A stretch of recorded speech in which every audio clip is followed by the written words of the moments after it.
so the Springboks ends up beating England in the second semi-finals 16-15 to join the All Blacks in the Rugby World Cup final. This will be the Springboks' second Rugby World Cup final in a row, and oh boy, what a scrappy and messy game this was. Like I said in my preview, that this game will be ugly, and it proved just to be as ugly as I predicted, with England coming in with a very clever tactic. It seemed as if it was working, but the Springboks found a way to win. So the 15 points by England came from the boot of Owen Farrell. So the game began. England, they bombarded the Springboks with aerial bombs, and the Springboks had a very hard time in gathering those high balls, and England, they were all over the Springboks. England, they dominated the aerial battle.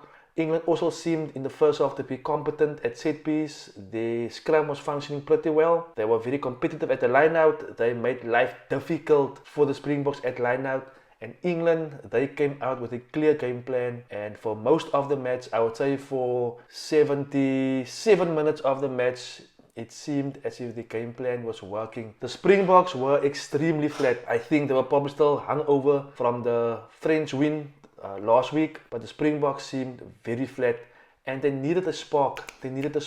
Oh boy, and did that spark come through Ox Nche, Kwagga Smith, RWC Snyman, Dion Fourie.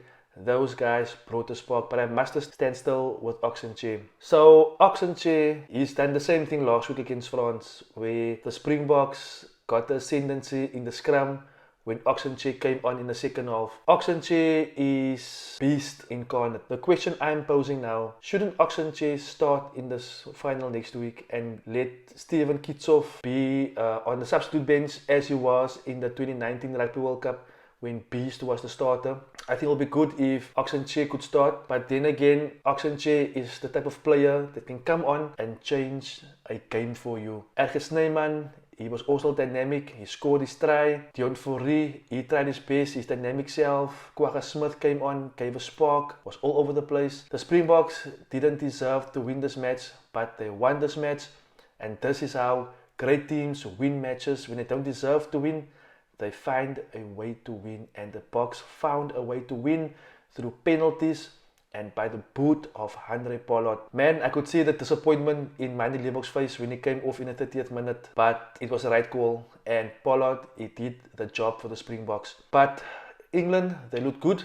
I think England, they've got something to build on going forward. The team seems to be a very young team, so I think England, they've got something to look forward to for the next Rugby World Cup. But for the Springboks, I think they will need to find some spark and energy for the All Blacks next week. The Springboks will definitely go into this final as being the underdogs, and I think that the Springboks, and we as Springbok supporters, we prefer that, we like that our team go into a big match like the Rugby World Cup final as the underdogs. The Boks, they did it. They won. So guys, what do you guys think of this match? Did you guys enjoy it? It was nail-biting stuff. I saw a couple of fans that were crying in the stands.